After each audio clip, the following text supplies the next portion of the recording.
A very warm good afternoon. As we proceed towards session 6, I invite Dr. Jasila Majid, Associate Professor Dipsuru, to kindly introduce our speaker, Dr. Harvinder Popli, for this session.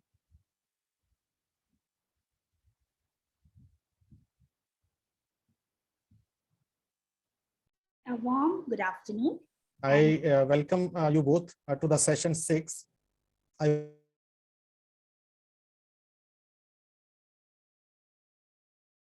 at DIPSA Dipsuru.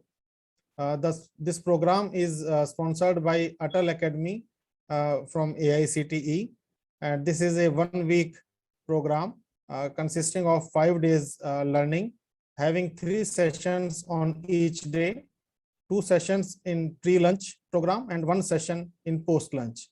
In the morning, our participants were very excited to learn about basics of chiral sciences, and later on they were taken through in silico drug engineering by Dr. M. Chopra from Delhi University.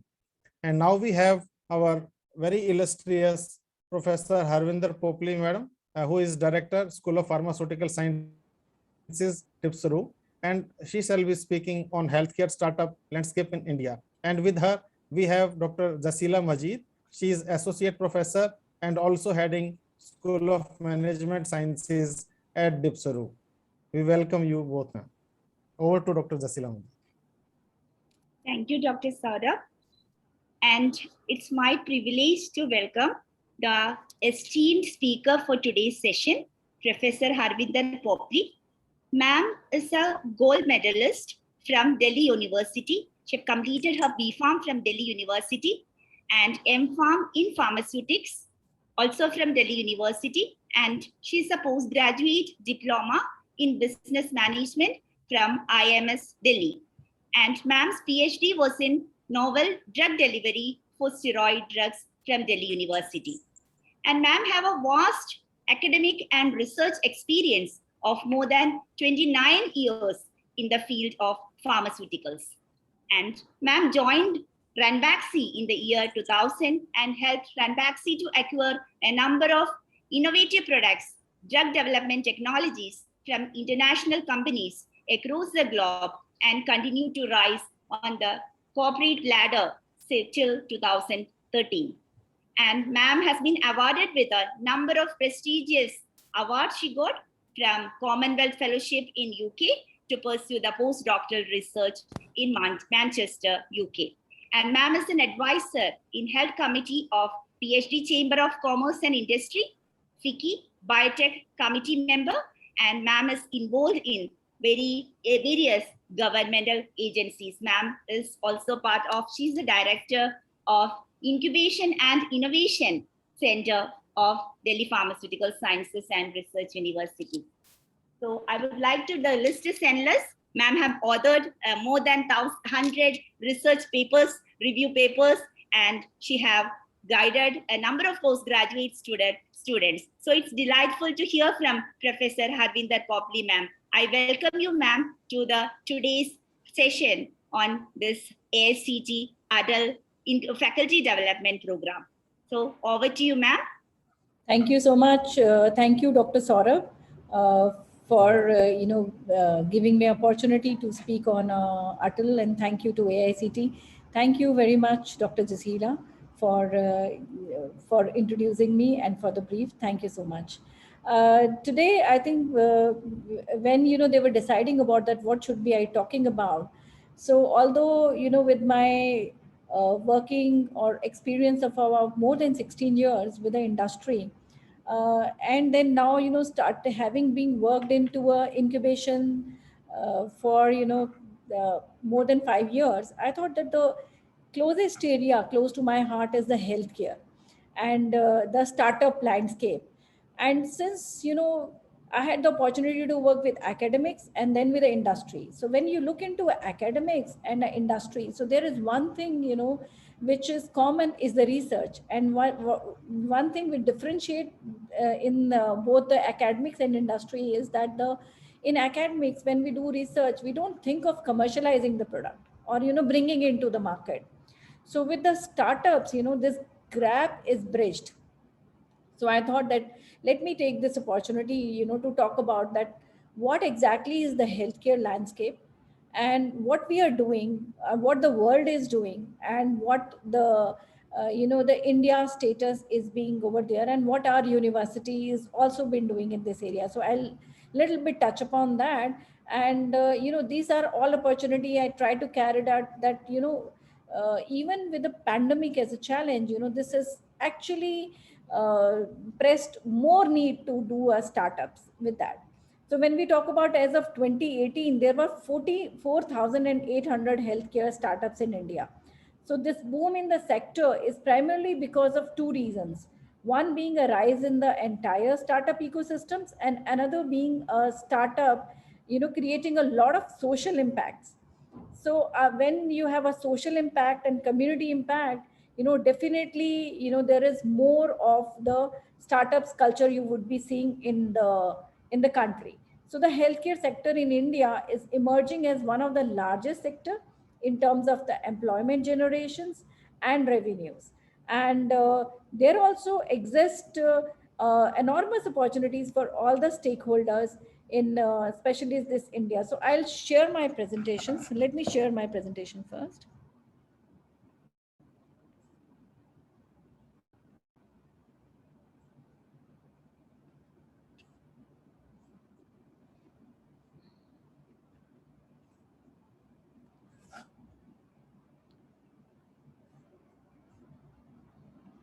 Can you see my screen?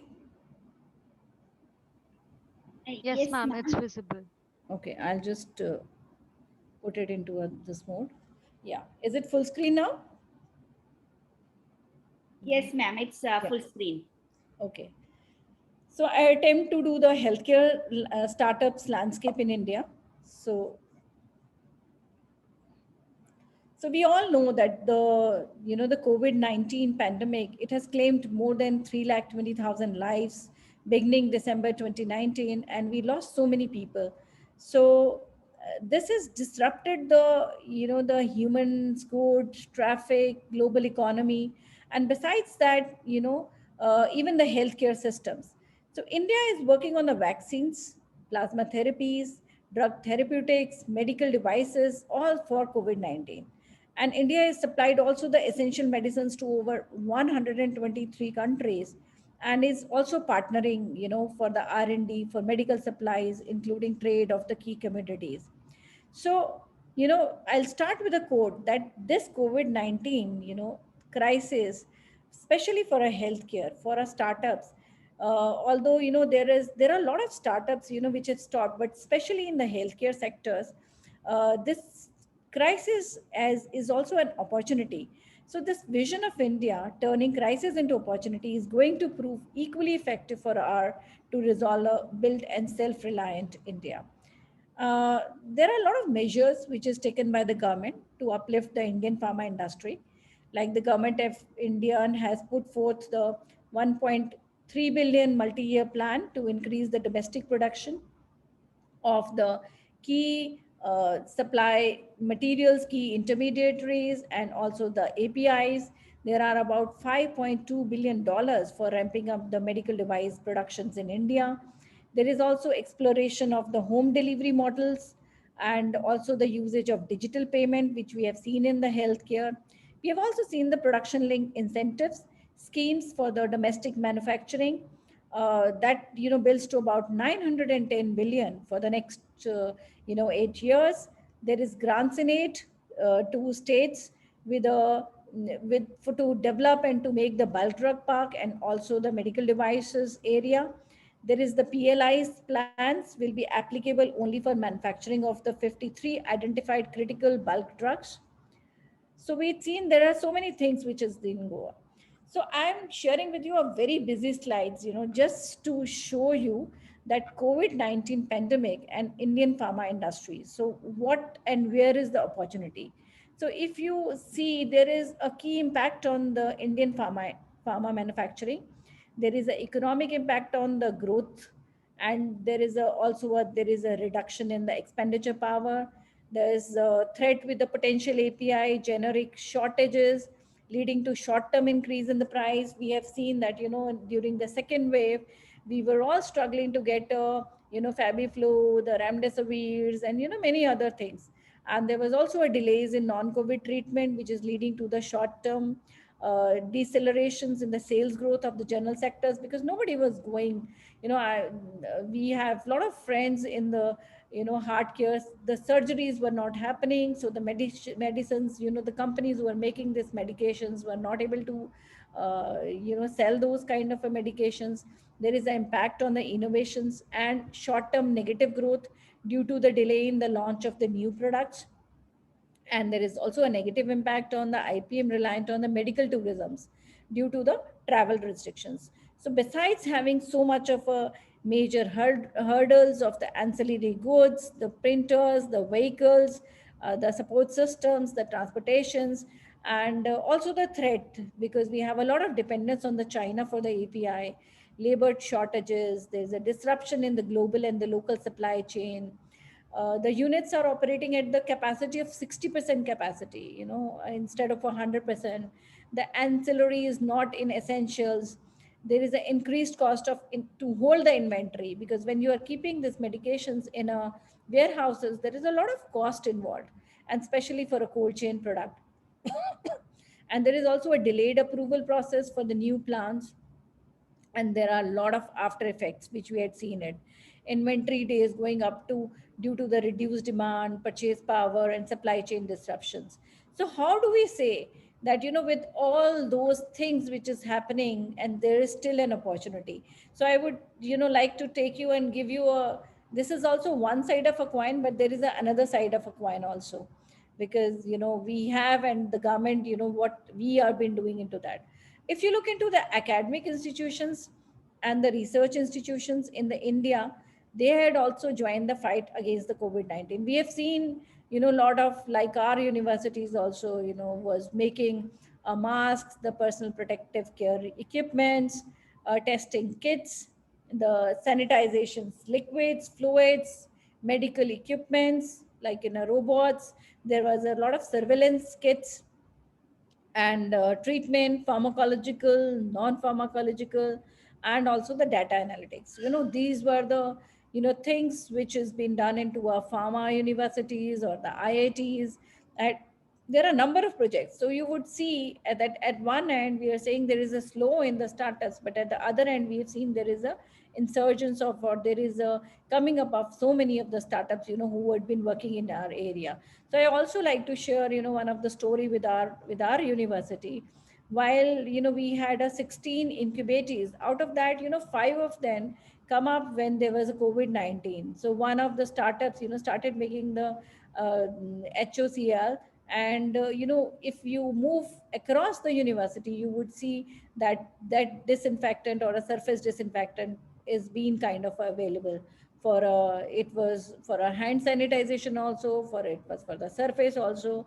And the entire university, the houses, the hostels, they were used by our in-house, not only our university only, but we gave that to a nearby MCD areas, SDMOs, the police force, the security guards, and other forces also. So there was a lot of that startup has sold a lot of these products, although some of them they had given is the free of the charge. Similarly, they came up with the masks technology. They are also one of the startups, who started working on the ventilators, but then soon there was no need of a ventilators. They were needed the high-ended ones, so the small one was not required. And there was a National Institute of Virology, Pune, and Council of Medical Research working on the vaccine development. Over 7,000 technology solutions received as a solution challenge, and incubators to focus on the research and development, ventilators. You would have seen also the DRDO manufacturing more ventilators for the local. And if you look into the news items, you have seen that the 20 Indian institutes is working to find out the the portable ventilators, which will be focusing also on the COVID-19. So this all is also been kind of a happening. So I have given you one story that what has been happening. This is also, these are all fact sheets.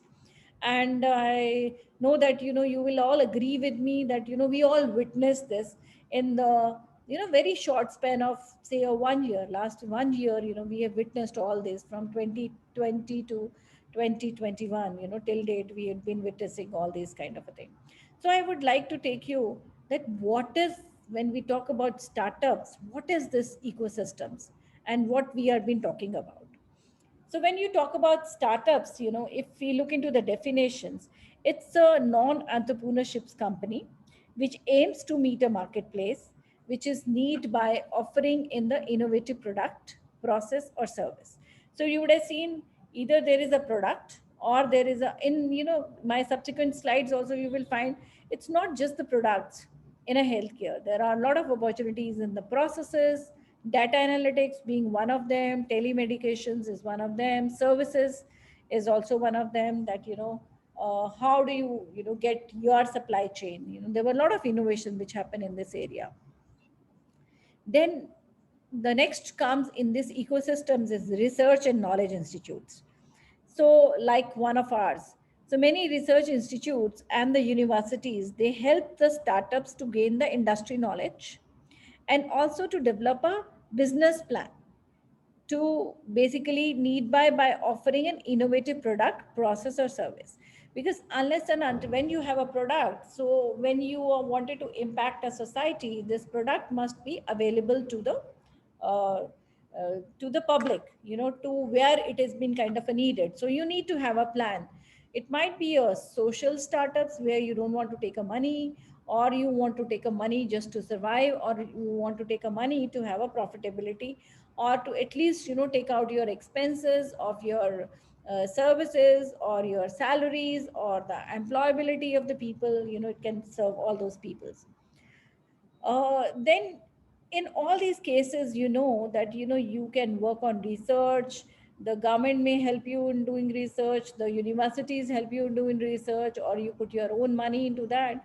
But overall, when you have to bring some product to the commercializations or to a market, you definitely need finances, right? That's what I'm saying is a business plan which has been required. So what are those organizations in the ecosystems which helps you to get the supporting organizations? So these are incubators, accelerators, and the mentors. So these are the three important part of this change. And then is the funding organization. So from where the funding comes? Funding comes from angel investors or a venture capitalist. So at the beginning stage, angel investor is the one who will give you for a uh, for small investments. When you are been just graduating, you are not doing a seed marketing only, then you probably go with the angel investors. But when you need a when you are expanding globally or to a nationally, then in those cases you require more of the funding, and these funding would be coming from a venture capitalist. uh, what is the I'll give you a snapshot of our Indian startup systems. So when we talk about this Indian startup, so this is a second largest startup ecosystem in the world, and this is the fifth most startup friendly economy in the world as listed by 2019. So by 2025, we see there are 100K startups which has been expected. And by 24, there are 3.25 million startups jobs and over 150 billion funding in the next 5 years. So there is a value creations which is exceeding 500 billion by 2025. And if you look into that, many of you are really youngsters, who have been from across the nation, and we have seen that there is a perceptions that you can do business when you little bit establish or when you come up. But if you look into the startups, the current median age of a founder entrepreneur lies into only 31 years of age. So that's a median age. And there are almost 36 regulations which applies to companies, the Companies Act. So these are all being simplified for the startup ecosystems in India. And there are leading sectors that provide the Indian startup landscapes. Like if you look into In fintech, there are about 5.7 billion. In the e-commerce, there is about 11.7 billion. And for enterprises, it's 3 billion. For logistics, 1.2 billion. And health tech is also a reasonably sizable product of about, say, 1.4 billion, which has been spent. So this data is, I've taken it from Economic Times in 2021, which says about the Indian startups ecosystems uh, is the second largest startup ecosystems in the world. So I think you all must be excited now that, if it's the second largest, how come you are still not a part of it? If you are not, then, we need to look into that. So to make you more clearer, when we talk about the four pillars of a startup ecosystems, wherein you have the idea, then you have a research institutes or a company, and then you have a small funding, and then you have a major fundings. So besides that, how do you scale up your products? So any idea, you can come at, like, you are attending your FDP. So now from here in, ideation can come. You can talk to your friends, your families. So there comes as a problem statement, and then you have to find out the potential solutions. So there is a horizontal scanning of the existing and the new ideas. So when you start looking into these ideas, I mean, believe me, I would like to share you one story that, when we were doing a design thinking workshop, so this Lufthansa came up to us and they said that we do a design thinking workshop. So believe me, when they said Lufthansa is doing, we thought that we are from a pharmaceutical university. So, and Lufthansa is in the aviation industry, so how come anybody from an aviation industry will help us to do a kind of a workshop, and that too in a kind of a startups? Then suddenly we understood, deep dived, and done many programs with them. And actually we understood that even in the aviation industry, so each thing, or an aircraft, everything, it starts with an idea or a thinking. How do you think, and how do you put your ideas of thinking to come out as a practical or a product? So this process remains same, whether you talk about healthcare, whether you talk about aviations, whether you talk about e-commerce. So everywhere in the ideations, so the process remains the same. Although depending upon the ideations, depending upon the your environment and others, the startup may be different, but the scaling pathway will remain the same. So this ideation can start from just talking, sitting anywhere, observing, keenly observing, or even when you're working, you are finding some issues or problems, and then you come with the ideations, different ideas. You are observing different products, but your need may be different. So you would say that this is my requirement, and this is the products which has been available in the market, so there is a gap. So that is how each pharma companies also come with the strategies to identify the unmet medical need, or to find out the gap where it is a gap, and then work into that. So there came in then the R&D. So R&D is a specific innovations, which is potentials to address the problems, and there it comes as the proof of concept. So proof of concept, when you, each one of us know that whenever you have a startups, and then you don't want that anything, your ideas to be copied. So the best thing is to protect it. So IPR is very important. So you should must have a knowledge of IPR when you are sharing your ideas, or even when you are doing ideation. So in a startups, we always protect their ideas either with the intellectual property, or ask them or safeguard them, and that is how we do a mentoring as a kind of a incubators to them. So this is like side by side, you would see that the R&D is supported by research institutes, and proof of concept is been supported by incubators and accelerators. So like, we have a BIREC incubator, and this incubator means we are providing them a, the infrastructures to do that, and plus mentoring them, so that they are protected their technologies what they have been doing, and also doing the field testing and validating. Validation is very important. You might get some results sometime, and then later you would see that you are not been it has not been useful, or you are not able to replicate it. So unless and until you validate it, it has no meaning or no value. Therein comes as the transitions to the scale, like scaling up of the lab, the POC innovations. And for that, when you are scaling up to the proof of concept, there also you need some money. So that is not that big, which is required for the launch. So the angel investor is the one who, basically invest in lot of these technologies, because with this scale up you are not sure that which technology will be you are able to launch. The success rate is higher, but still it's 1:5. You invest in maybe 5 or 10 technologies, and then get only one out of it. So then comes is the launch. For the launch, it is the venture capitalist which helped.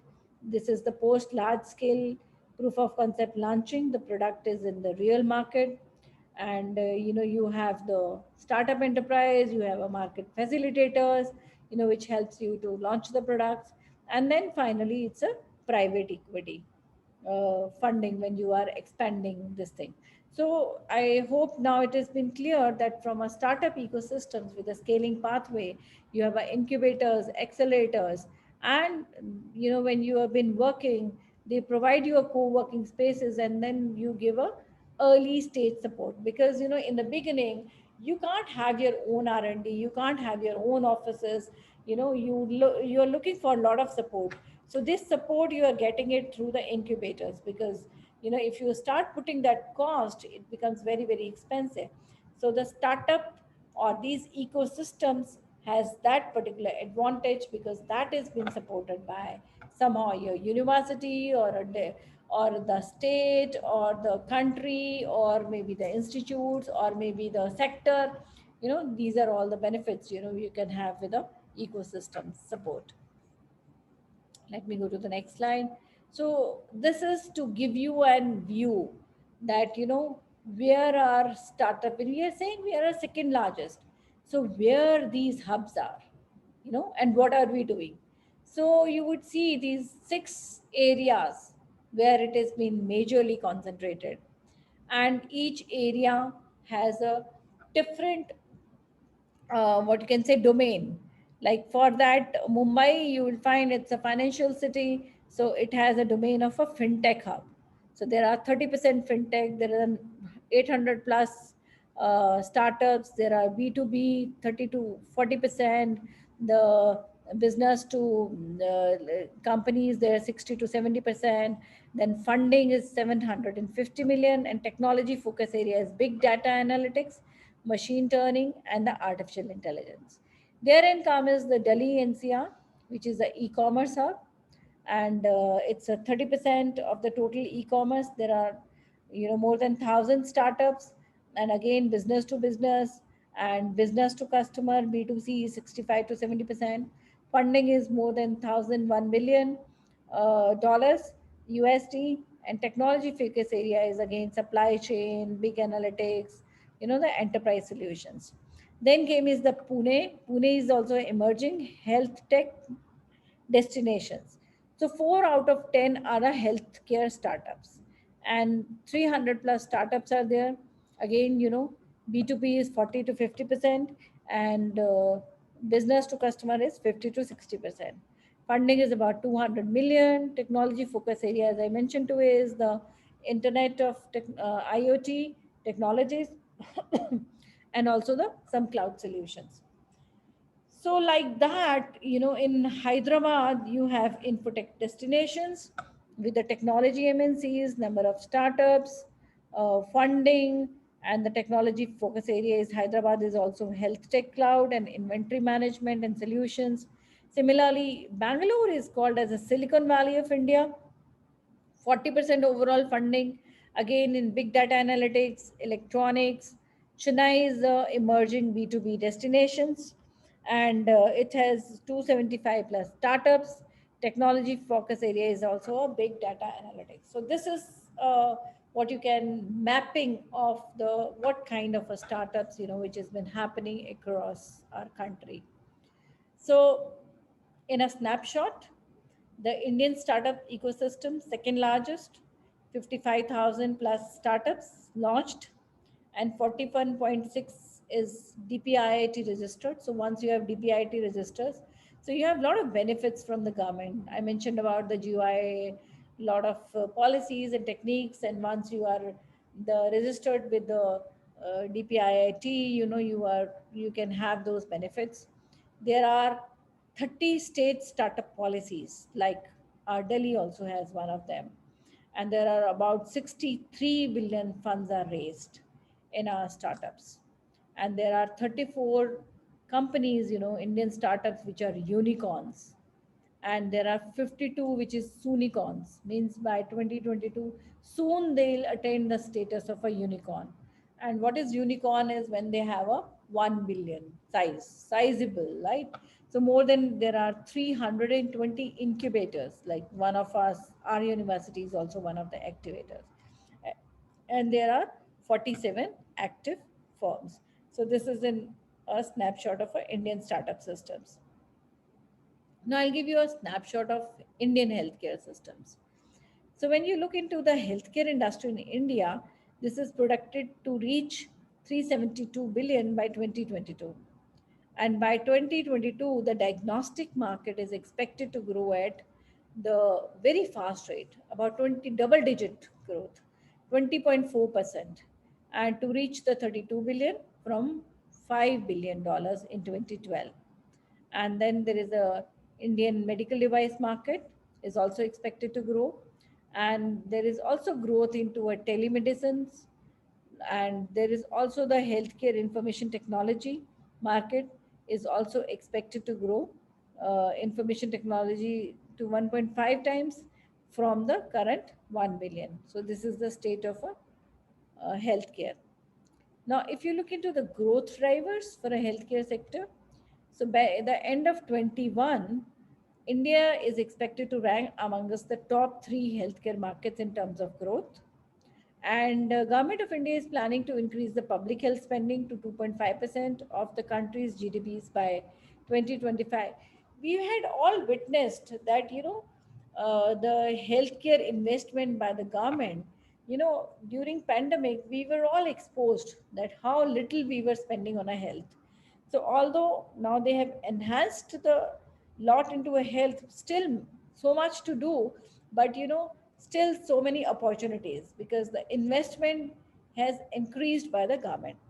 There are insurance companies, 20% of the Indians uh, are only insured, and so there is uh, quite a rise, during pandemic and during the urbanizations, in the insurance rates.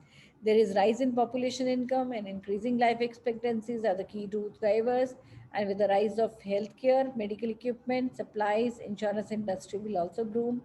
There are rising incidence of lifestyle diseases, which also enhanced a lot of death burdens and the deaths, due to the these things. So if you look into the evolution of a healthcare product offering, so this was like, if first, if you'll see, there was only a product which we had been talking about, that is a differentiation solely through the product innovations, and therein comes the product along with the services. By providing services to the key players, healthcare providers, insurers, and payers. And then, the next phase came in, where is a the era is of the digital transformation or an accelerator. So you had a product, you give the services, and besides that, there is a awareness and there is an information component which has been added. So in a general trend, you will see there was a product, now product plus service, and then product plus service plus information. I would also like to share, one of my experiences, with the Ranbaxy as a company. So since I was heading a licensing, so there were two of the products, which we have licensed from a Western world.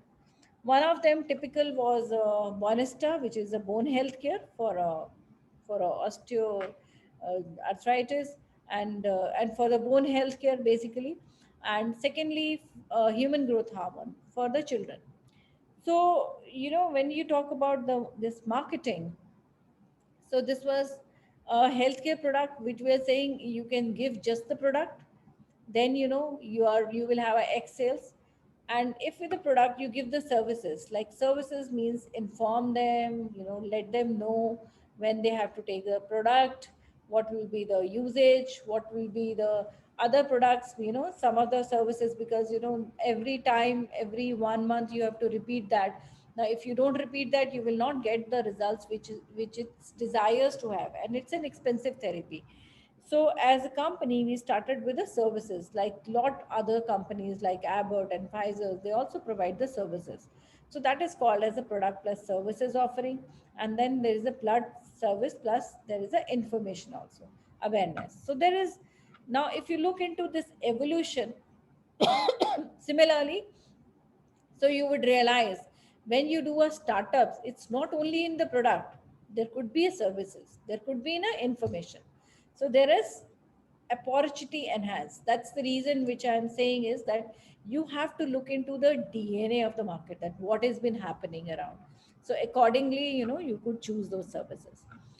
And towards technology driven healthcare in India, there are a lot of things which you had seen. You had a remote monitoring solutions, there is a digital platform integration, there is surgical things, there is a ancillary services, there is a connected devices for the home use, it's a 3D printing, there's a artificial intelligence, there is a the smaller implants, there is a less invasive diagnostics. So there is lot which has been happening towards the technology driven healthcare in India. Now, what are the opportunities for the healthcare startups? So we had seen that there is a growth of telemedicine. There is a rise of remote patient monitoring. There is more focus on the automation and also on handling the healthcare costs. And also there is a growing concern with the mental health, right? So this is all which I'm saying, this opportunities and things which we have seen in during the COVID. So that is what is probably we've seen there is a lot of focus of startups in this area. So there is about 30 billion opportunity in the Indian healthcare tech up systems. So in the next 5 years, India requires like 700,000 beds, growing healthcare need and investment opportunity. Now, startups will be a key to providing the healthcare, and there are 1.6 billion funding which has been raised by the healthcare sector. And there is a India's top health tech startup by 2015 funding. I mean, we had seen there is in the appointment booking, in the mobile health apps, in the telemedicine area, in the wellness area, in the data analytics. So in a wellness also, you would have seen that why there is a surge in telemedicines, because the people who are from a non-COVID diseases, nobody wants to visit a doctor or visit a hospital, so they are looking for a consultation. So these consultations through the telemedicines, or even this wellness things, even the online yoga classes, the online aerobic classes, the online applications, we have seen that it's actually reason. So these are also part of a healthcare kind of a system what has been happening across us.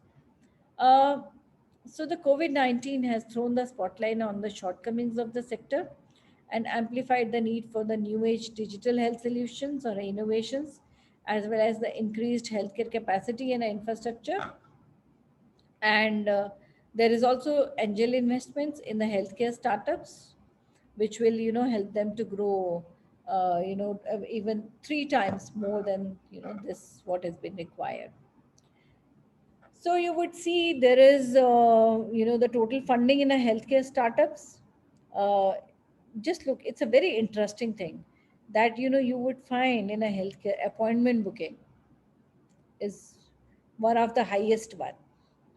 And the next is the pharmacy, like online pharmacy, e-commerce. Although before pandemic there was a lot of debate whether we should have a e-pharmacy or not, but then seldom we have seen that the pharmacist rose to the occasion, and then they supplied the medications even to the non-COVID diseases, especially with the diabetic patients, with the hypertensions. And imagine, if those pharmacies or pharmacists won't be working, what would be the situation or the disaster? And then home healthcare as also, we have seen there is a need of the beds, and then we realized that that lot of the people started putting or having their own houses as a healthcare facility. So they have upgraded their needs or requirements, and so there are a lot of uh, the startups which is helping them is called home healthcare. Telemedicine also, as I mentioned to you, monitoring is also one of them.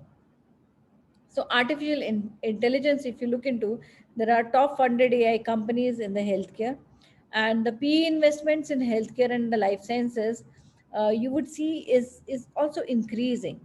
Like, this is a little older data from 2013 to 2015. You would see in the increase, and now with this, it's even more increasing with that. So similarly, you would see a lot of AI related stuff in India is in a cities like Bangalore, Chennai, Mumbai, you know, and they are the especially the market has also been raised to kind of a 21 billion opportunities by 2022. So it's a huge or a massive opportunities in the healthcare systems. So I'll give you some glimpse of our healthcare startups in India. As of 2020, there are a total of about say 5,000 startups in the Indian healthcare setup, and overall the healthcare startups in India rose to between $504 billion between 2014 to 18, and Indian healthcare market to be valued at 372 billion by 2022. So you would see there is so much of a growth which has happened in this sector. So why there is a rise of the healthcare setups? What is there which patients wanted? On-demand healthcare. So 52% of all the web browsing in the world occurs in the mobile devices, and 2.7 billion people, worldwide own the smartphones, and 77% of the customers are getting online to book the medical appointments. And if you look into, there is a lot of increase into a medical wearable devices which improve the or which is able to prevent the disease. So 44% of the people feel more comfortable or more in control when they can look into those factors. Now, for example, if one is a diabetic patient, and or if one is a blood pressure patient, so he wanted to monitor his pulse rate and wanted to monitor what is the the BP at that particular moment, and if somebody has been doing a workout, you wanted to see how many steps have been there, whether you have a more sedentary kind of a job or a lifestyle, or you wanted to improvise on it. So there are a lot of factors based on which the people have started addicted to. The younger generation we've seen is they think it's a very good investment, and it is to spend on the mobile devices and use it in the healthcare. So similarly, the startups are also increasing in this area. Now, 80% of the consumers are willing to buy those watches or those devices, and 33% of the US consumer regularly use the fitness equipments or the fitness watches. So if you look into the physician and hospitals, they need the big data insights, because whatever has been happening, you wanted to look into the tool, you wanted to look into the trend. So this trends will also help you to do a more of a research and to find out the competitive edge of your product.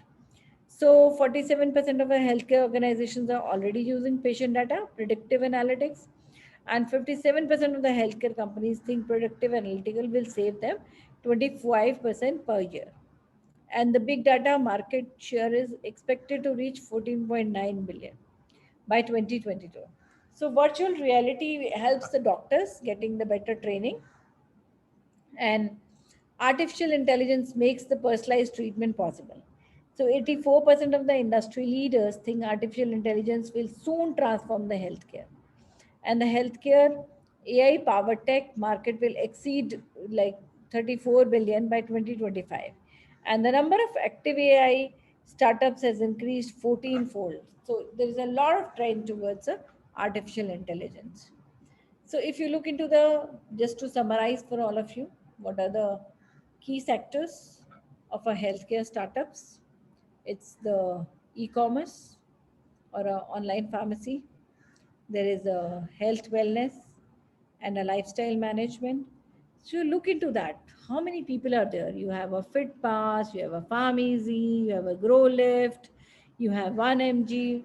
And if you look into the e-commerce platform also, there is 1MG, 1C Dogs, Octo, NetMeds, Practo, PharmEasy. You know, they are all health hard. And into the home healthcare, there's a Medwell, there's a Surgerica, you know, which provides and give you kind of head. Then there is a Curify Practical Surgeries, you know, connecting healthcare, the stakeholders. And then there is a diagnostic services like Libra, Practo, Medwell, you know, a lot of other companies. For telemedicine also, there is a 1MG, Practo, CDoc. A lot of NGOs are also working in this area. There are a lot of startups, a lot of NGOs. Maybe, you know, you have to keep a balance that, you know, what are the technologies and where are the technologies probably, you know, which you would be using and been doing. So this is again a very busy slides, but you know, the purpose is I wanted to put everything in a one slides to give you a snapshot that the startups may get a coronavirus boost.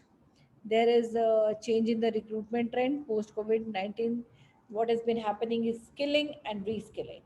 So there is a lot of importance which has been given to a skilling. And we had seen that skill is how important skill is for the employability, and it's vital, and especially in the healthcare sector also.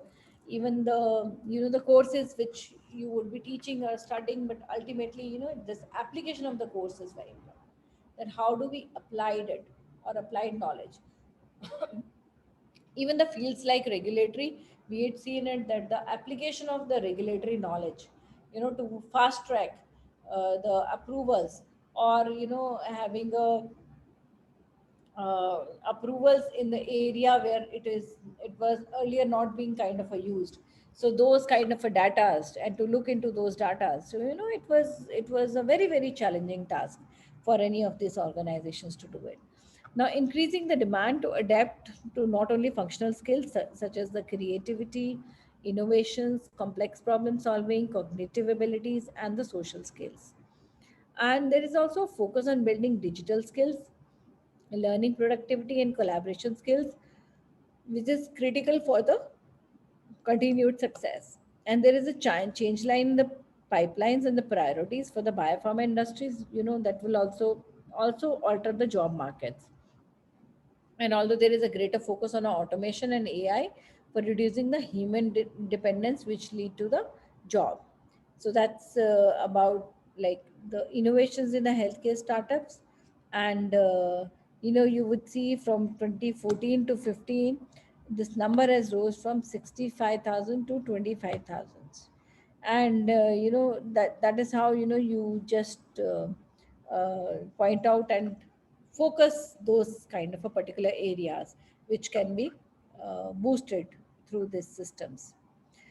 So would like to summarize on that, like you have key areas like artificial intelligence, blockchain, big data analysis, robotics, 3D printing applications, cloud infrastructure in health record maintenance, nano and precision medicines.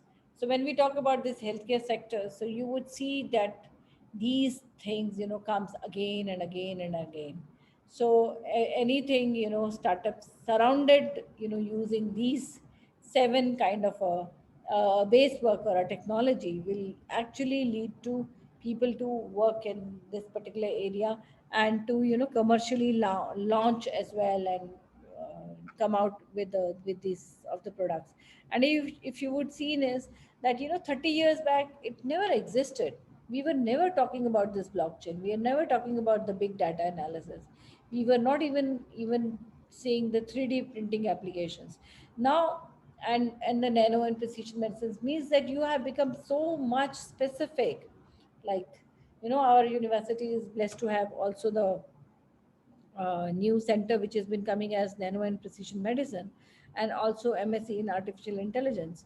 So both these are a very important part of it, and I'm sure that it will generate a lot of interest to have a lot of startups basically in this area, which will complement. So this is the era where there is a cross hybridization, I would say. Is there are a number of courses which has been going on, so from one branch to interdisciplinary approaches where we can apply those technologies to get some kind of a product which is of the commercial usage, and can bring those change and impact the communities, will be very useful.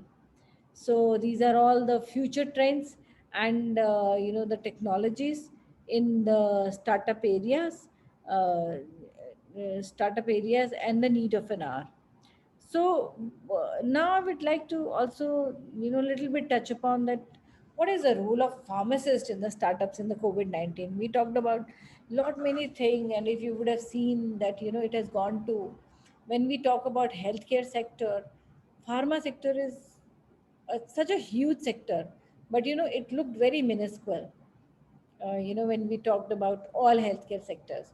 So a lot of things which has come as big data, the all the startups in wearable devices, little bit little bit on a pharmaceuticals kind of end with the precision ones, but then rest is all so much in the medical devices, in the some of the products which is for the non-COVID, and maybe as for a better sanitizations and others, was the need of the hour.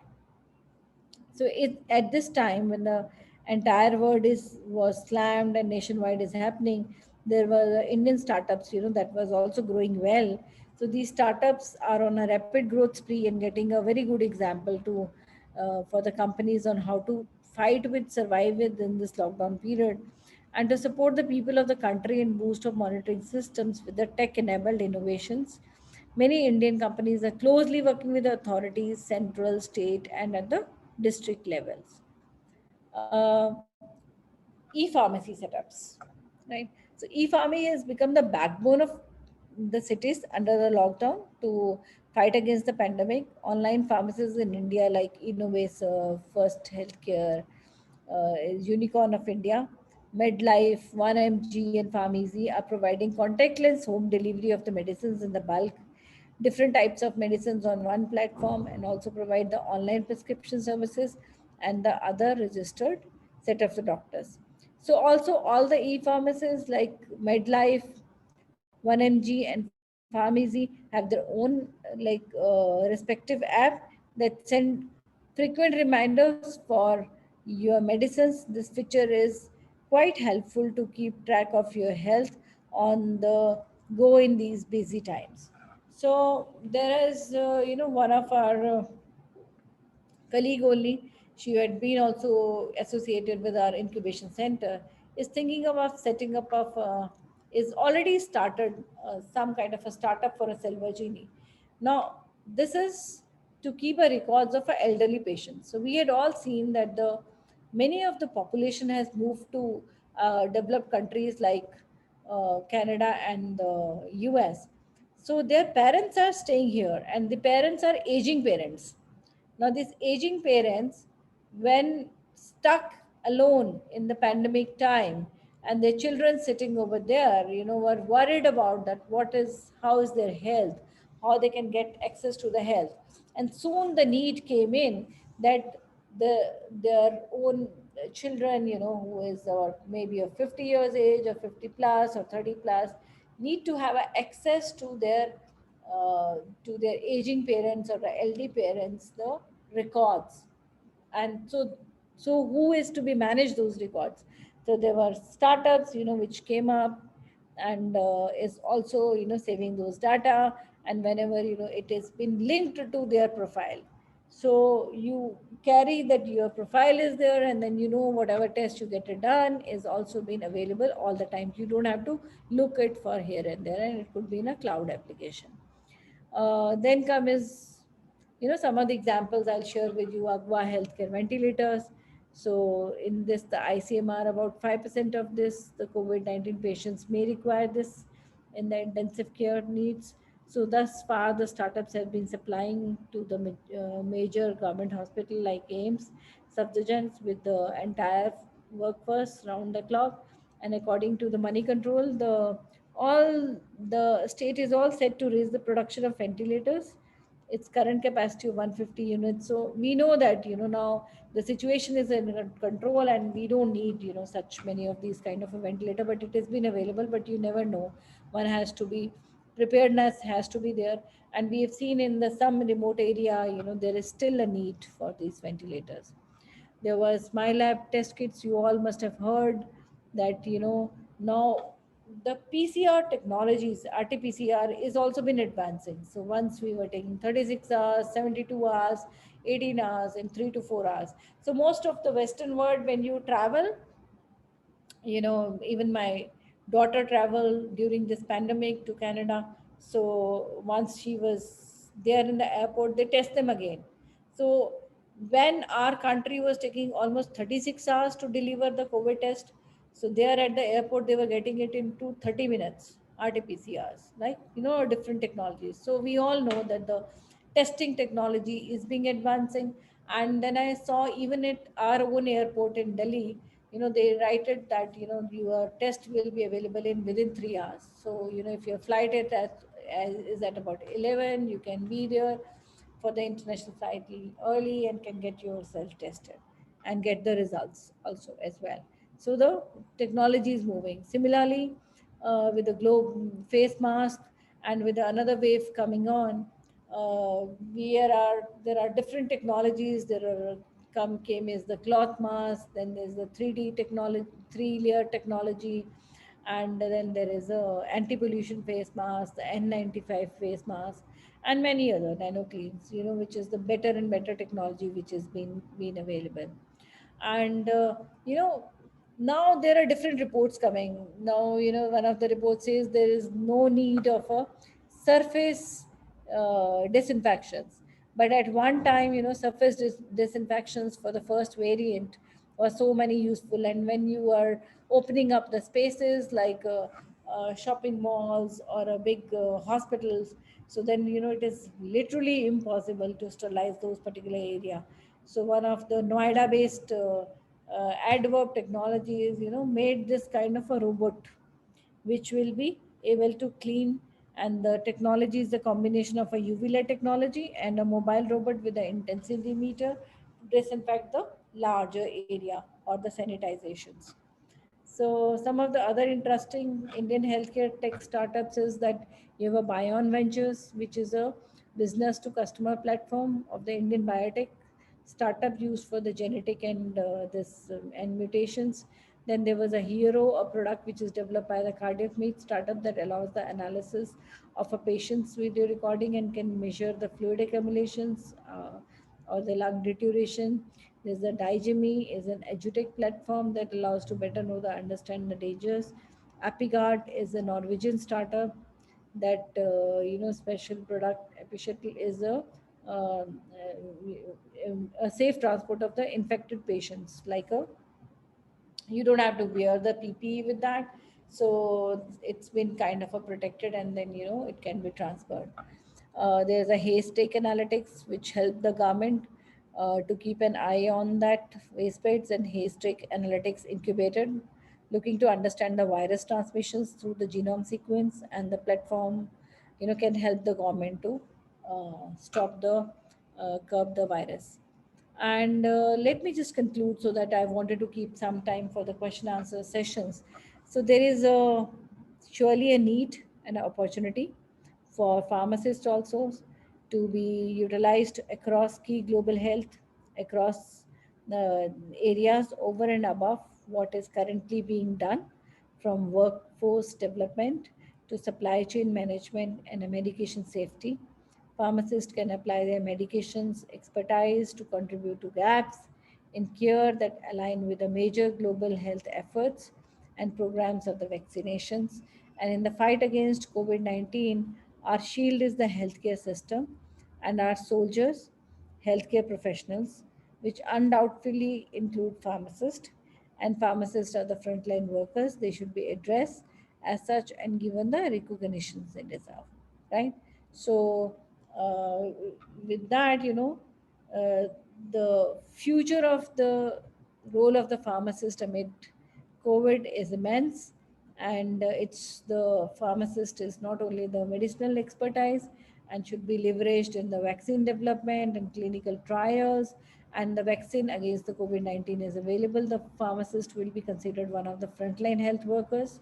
We don't see the role of pharmacist now. There are a lot of plan of a vaccination on the wheels and immunizations, so the pharmacist also need to come forward and help in the rapid populations, wide coverage vaccinations. Now if you look into across the globe, pharmacists in Alberta are screening the patients daily and referring them to the nearest testing facility, while the American pharmacist, they have an order to administer the FDA approved products and tests, and increasing the accessibility of testing in imperative if the countries wish to come out whenever there is a situations like lockdowns and the others. You wanted to come out of the solutions. So there is a lot which pharmacists can do it, and there is a lot which has been available in the startup cultures. The only thing is sitting here talking to each other, or maybe having a contact with each other, or knowing each other's strengths, or with being in touch with this circle and do the design thinking, find out the ecosystems, find out what you can convert this as opportunity. So for that, there are a lot of government schemes. So I'll take another 5 minutes to share you these all schemes is available online. So I am just here to trigger you that there is a National Science and Technology Entrepreneurship Development, NSTEDB. It provides support through its institution mechanisms. So many of you might be knowing there is a initiative which is called NIDHI, National Initiative for Developing and Harnessing Innovations. There is a New Innovation and Entrepreneurship Development Center, which is called NewGen IEDC. There is also a STED, Science of Technology Entrepreneurship Development Project, Innovation of Science Technology Based Entrepreneurship Development, ISTED. There is also a STEP, Science and Technology Entrepreneurship Park and Technology Business Incubators, TBI. So all these, you can get a fund if you are a faculty. You can, help your students, to get those funds and bring those schemes to your universities and set up one incubator system or an ecosystem. There is also a Atal Innovation Mission. This was to set up under the Niti Aayog, the premier policy think tank of the Government of India, which is aimed to promote the platform involving academics, entrepreneurs, researchers, drawing upon national and international experience and innovations, in India. There is also a BIREC. We are also one of the BIREC incubator, which is set up under the Department of Biotechnology, Government of India, is an interface to strengthen and empower the emerging biotech and healthcare enterprise, and it undertakes the strategic research and innovation. So there are a lot of grants like a big grant, Srishti grant, BIREC Regional Innovation Center, University Innovation Cluster, Bioincubator Nurturing Innovation Scaling, BioNest, and a ACE Fund. There's also a Ministry of Electronics and Information Technology, as we talked about a lot about the devices which all need the digitalizations. So TRUF, it's incubation and development of entrepreneur scheme, where it aims the institution of a higher training to strengthen their technology incubation center and thus enable the young entrepreneurs to initiate the technology startup commercial schemes. So there is MSME. MSME is very, very friendly with all the startups, and they have various schemes and programs under its SME division, small, medium enterprises, ARI divisions, and the DCMSMI schemes to help and assist the entrepreneurs, especially small businesses. And there are 17 and more related schemes to innovation and entrepreneurships, like Aspire and SMEs, and strengthening of training infrastructure of existing entrepreneurship development institutions. So you can get the benefit of those. Besides that, you have a state governments, like one I shared with you, the example of Delhi government, who has given us a seed fund to start up the this incubation foundation as this 8 companies. So similarly, The state governments under various policies and schemes provide support to institutions that assess the startups and innovations, and scheme for assistance for startup incubation announced by the industry commissioner of the government of Gujarat also support the all states. You would find a state wise. So if you belong to a particular state, you look into the what is the state policy and can find out what is it has been provided. So with this, I would like to thank you, and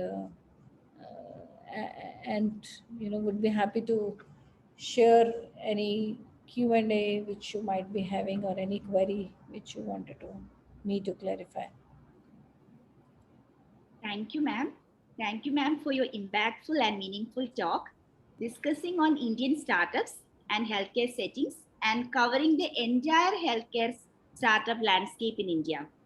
Ma'am, also you have covered the role of pharma startups in COVID-19. And ma'am, I'm very happy to share that under your guidance, our DIPSRU Innovation and Incubation Center, Incubation Foundation have taken heights. Thank you, ma'am.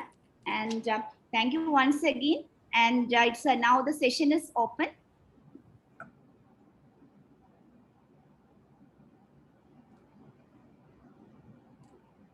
Jasila ma'am, please see in the chat box, like the queries are being posted there regularly.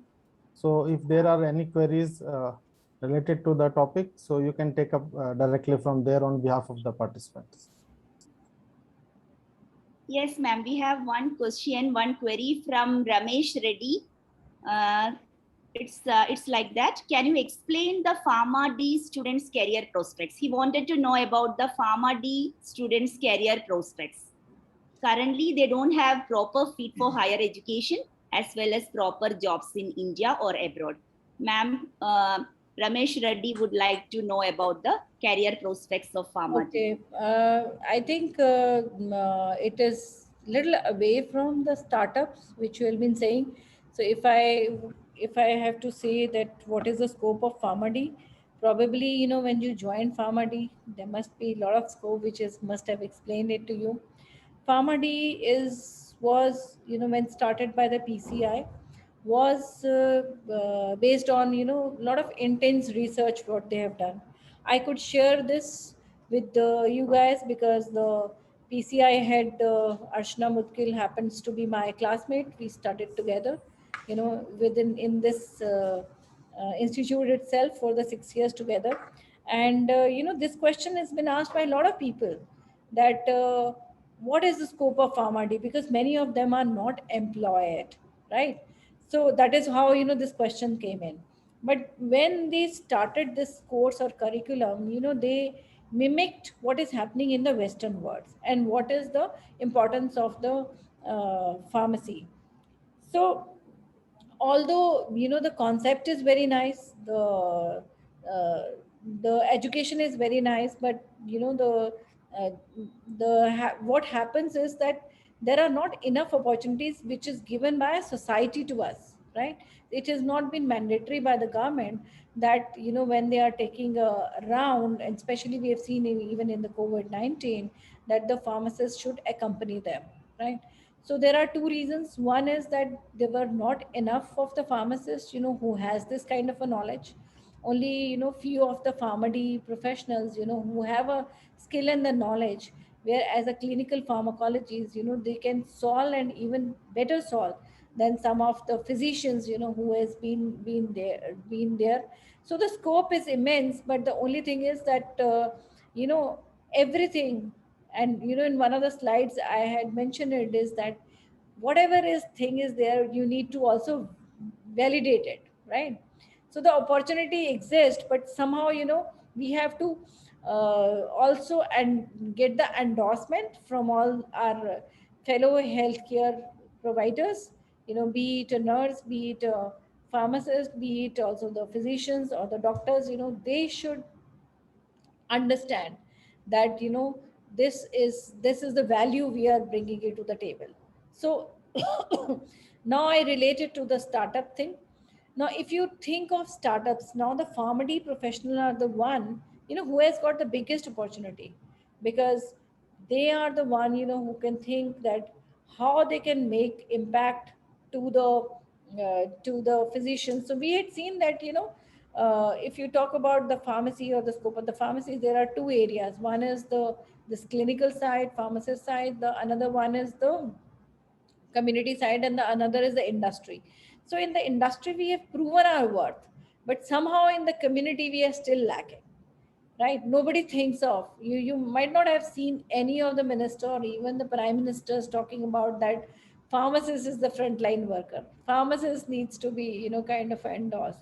So this is a little unfortunate, but the onus lies on us. We can't keep on blaming, or we can't keep on doing a strike and say that, okay, make us involved. So we have to show our worth. So maybe through our startups, maybe through, any of these opportunities what we have, we can show, because everything is now digital.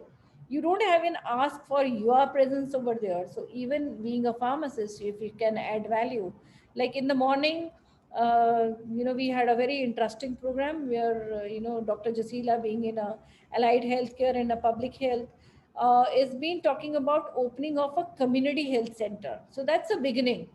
So this is something, and I was talking to those, for 1 minute only, some people, who were working with a disaster management. So I asked them that what were the, answers you were giving, what were the questions they were doing. So they started with very basics. So my question to them is that when they started with a very basic, so it's a beginning, it's a very good start. So now, after that, when you have a knowledge, you can see how you can upgrade your informations disseminations. So unless and until, you be in a community and you say that, this is what is giving, because this value proposition is brought by a nurse, is brought by a doctor is able to tell or say patients, the nurse is able to put a injections and can do that. And I understand, being a pharmacy professionals, how to do a put a injections, what are the things is to be done. But many of the pharmacists don't even have that skill. So skilling and reskilling is important. But then, no, you have to tell this word that how pharmacy is different than the pharmacy who has done a master's, 4 years of graduation and 2 years of master's. So they've studied 6 years. Or if they have done a PhD, they might not have the same skill as the pharmacy professionals are.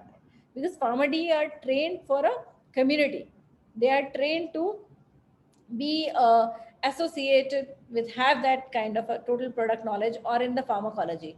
While, maybe take example of mine or Dr. Saurav or Dr. Jasila, we had been trained with PhD not to be, associated with the kind of a community. We might have to reskill ourselves, you know to be able to support the community.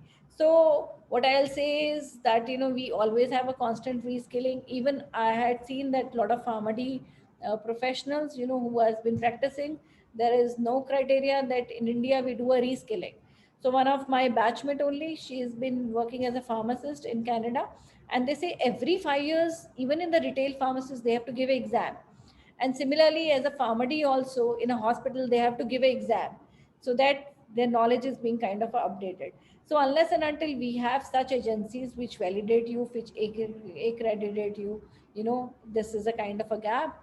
So there is lot, even, if you move abroad, you have to again pass the examinations, know about their brand names, know about their uh, basically the hospital's protocols. You need to be familiar with the law of the land, the country of the land, and the skilling. So what I'll say is that, if you are a pharmacy professionals, you might have to skill yourself, find out some course, and choose the area where you wanted to work in. Definitely there is a lot of scope. And if I show you the plus side, there is one person's like Dr. Devarti Majumdar. She has been product of this university only, working with the Max Healthcare and doing a wonderful job. And not even a PhD, but only the masters, or maybe a graduate, but she skilled herself to be kind of a pharmacist and to be a clinical. So she has been recognized, like everybody has been recognized. There is also another professional from a hospital pharmacy, Adhikari is in a Stephen hospital. So there are, a success story in isolation. but we have to make a success story as a mass. So when a lot of you such professionals will start following it, I'm sure this will be recognized as a professional, but it do require a concerted efforts in this area. I hope I'm able to satisfy you with my answer. Yes, thank you, ma'am. You are rightly said that continued medical education or continued some sort of education is required for pharmacy professionals also to keep us updated with our knowledge. Ma'am, we have one more question from Mr. Suresh. So he's asking how a normal man can take benefits of startup programs for running a small business. Already you have explained the scientific agencies and governmental bodies who are supporting the startups. Even then, he would like to know how a normal man can get benefit. How to start a Absolutely. business. Yes. Absolutely, come to us. That's my first answer. We have in the Dipsuru, and contact Dr. Saurabh Dhaya. We are here to help you and support you. And as I mentioned to you, even our first year students, they had participated, they had some idea, they have gone through some little bit of a training which we conduct regularly, to basically brush up their kind of a knowledge, a design thinking program. So once they did a design thinking, they know how to put their ideas into a business plan. And once you put your ideas into a business plan, and then you get a seed fund from us, you can propagate your ideas. So these incubators, or basically in the university or institutes, will help you to develop your research products.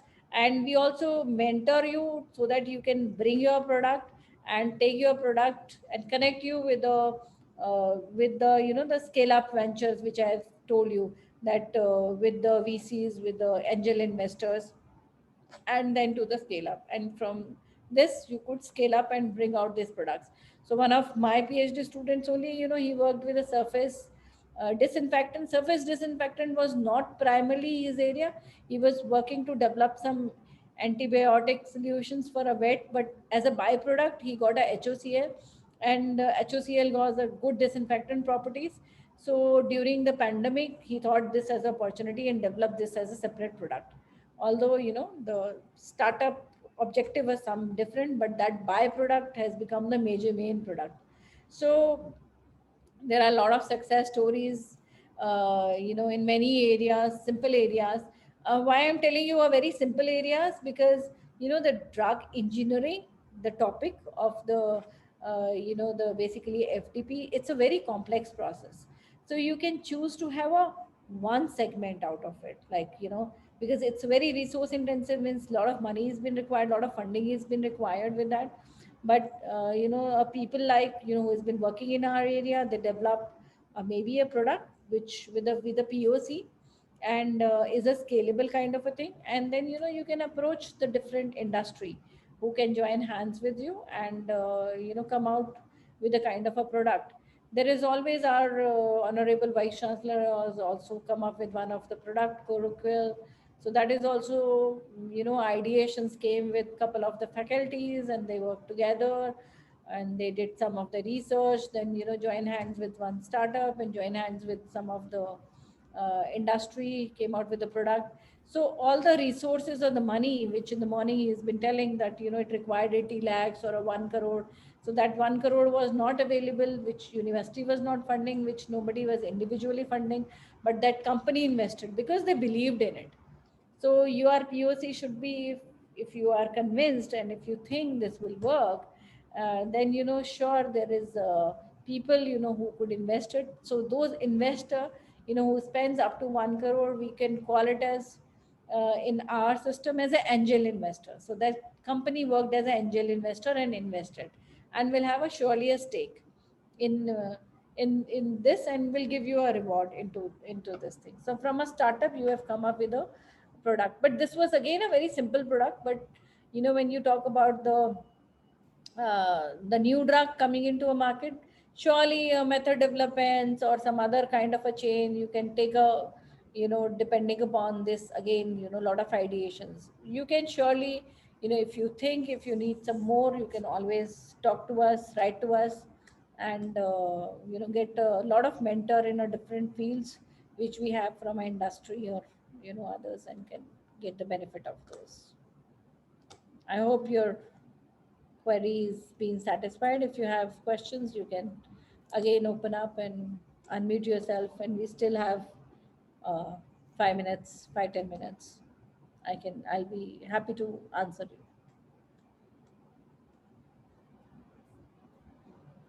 Dr. Jasila, do we have any more Ma'am, I queries? think I think he's satisfied. Okay. And ma'am, we have one more question from Dr. Ravinash.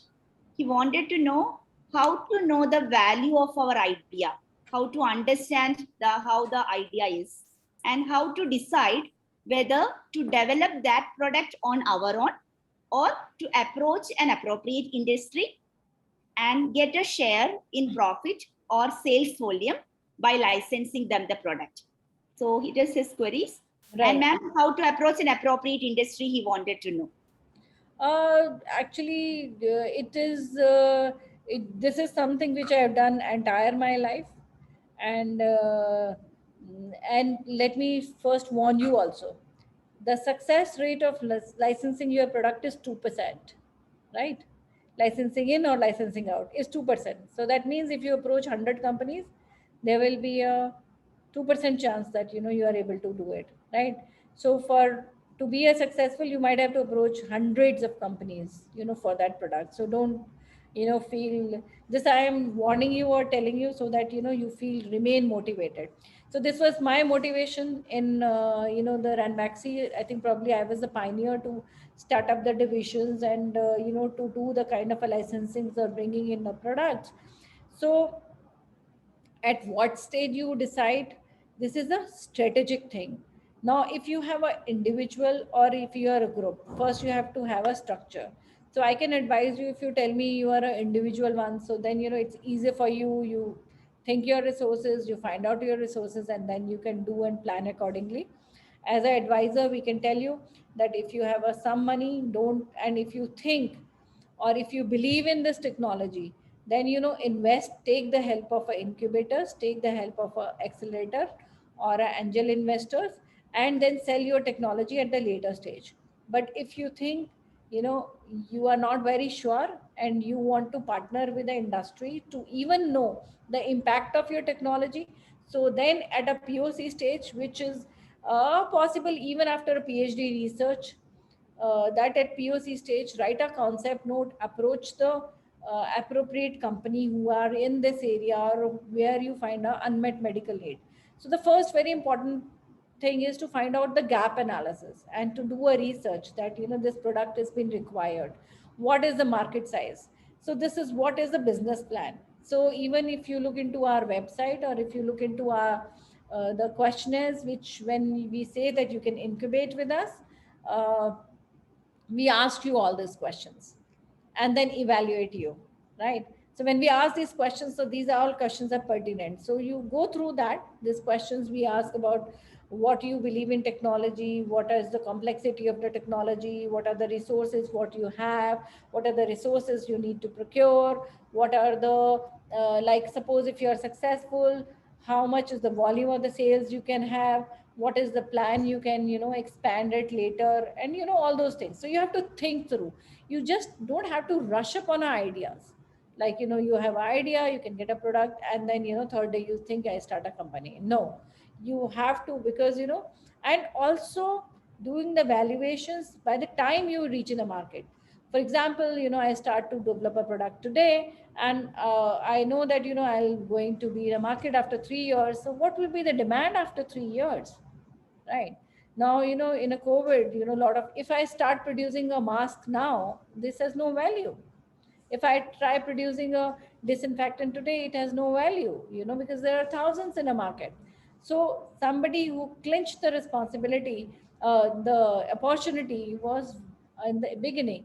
Now today, our startups, whatever gain they have, they couldn't have, they have nothing like today for that particular opportunity. But at that particular moment, what they have grabbed, what they have sustained, what they have developed is something which you can do it. So right timing is very important. uh, every month, every hour, the opportunity changes. You are always being competed by this thing. So in the beginning, I also mentioned about the what is the innovation you have, what is the IPR, how you protected your technology, like the mask. Everybody can copy each other now. Everybody has been making the cloth mask every other day, whether it's been protecting, and that there is no means you can check these things in their kind of a thing. Even in the N95, there are so many suppliers. Earlier, they were giving for 1,000, now for 250, then for 50, then for 100. There are so many, but what is the value proposition which you are giving it to that? So there are so many questions. So you have asked me a very difficult questions. So there is no simple answer. So I have also answered you very complexly also. So hope you are able to understand. If you are not that, you are free to write to me even after this FTP. I'll be happy to explain that to you. Yes, ma'am. Dr. Avinash have written, thank you, ma'am, for your guidance. So he's happy, he is satisfied, ma'am. Okay. Ma'am, I think right now, we don't have any more questions. Right. Thank you. Thank you, ma'am, for your startup spark igniting talk. And where you have shared that India is the second largest ecosystem as far as startups are concerned. Also, fifth most startup friendly economy. And also you shared that 36 regulations have already been simplified in these times by the government of India for the startups. And also the happiest part that the current average age of startup entrepreneur is 35 years. And most of the learners, including me, Dr. Jaseela, and almost 200 participants gathered here are not much beyond that age. So still we can board this train and get along, and we are feeling that why we missed it. And but still it is not late, and we can get along. And also the examples of Lufthansa design, they were excellent examples which you have already worked upon in DIPSA, DIPSRU. And really the ideation is the most important, because everything depends on the idea. And in the idea generation itself, as you have described, we have to find out the gaps between the requirements and the availability. And if we have like the pulse of the market, which is the I can say the catch statement of the day, if we have that as described by you, the pulse of the market, then we have everything. Then we have the good idea, we can work upon it, and we can then generate all the important resources around that idea. So that is how we have to go along. And if any of the participants, if any of the faculty members, if they have anything in mind, then we thank you for giving this offer that anybody can come and straight away talk to you, email to you, and they can get their ideas generated into the form of startups. And also one part was also very important, which has touched upon very excellently and beautifully, that nowadays in the post COVID-19 era, healthcare has become technology driven. And you quoted like 6-7 very key points that they will be the future of healthcare. Among them, some of them I'm remembering, like artificial intelligence, 3D printing, blockchain, and then big data, nano and precision medicine development. So definitely, ma'am, these are all the key issues, and these are all the key areas and opportunities which you have definitely thrown light upon so beautifully. And if we want to have any kind of startups, then we have to have some idea generation which revolves around these key points, definitely. And last but not the least, the best thing which you have told, like for all of the faculty members at DIPSA, DIPSRU, and the ones who have gathered here for this online learning, that we have to rescale our own skills and our own opportunities. So thank you so much, ma'am, for this spark which you have generated in our minds. Thank you so much. Thank you. Ma'am, in this digital era, actually, we have to offer everything only in online. And otherwise, if it was physical, we would have offered like souvenirs and the mementos and all in physical way. So we have made a digital certificate for you. Can we have it? Yeah. So ma'am, I request Dr. Jasila to felicitate you with this online certificate. We shall be giving you in physical mode also later on. Thank you. Thank you so much. Thank you, Dr. Jasita. And thank you, Dr. Saurabh, for the beautiful summarization. Thanks a ma'am, lot, ma'am. please accept our certificate of appreciation on behalf of this AICTE FDP program. Thank you, ma'am. It's my honor to accept that. Thank you. Yes, thank you. Thanks a lot, ma'am. Thank you so much, ma'am, for this insightful session. Here we conclude day 2 of Atal FDP and hope to see you all again tomorrow at 10 a.m. as we begin our day 3. Until then, everyone is requested to kindly mark their attendance in the Google form circulated with you all in the WhatsApp group by 6 p.m. Thank you for joining in. Have a good day. And also for the participants, we are working continuously to upload the recordings on the Dipsuru YouTube channel. So anyone can access from there, and I will also be sharing the links with all of you. Thank you so much. Thank you all. Thank you. We finished sharp at 4. Thanks. Yeah, thank you, ma'am. Thank you, Dr. Saurabh. Thank you. Thank you. Thank you, Dr. Jasila. Thank you. Bye. Take care.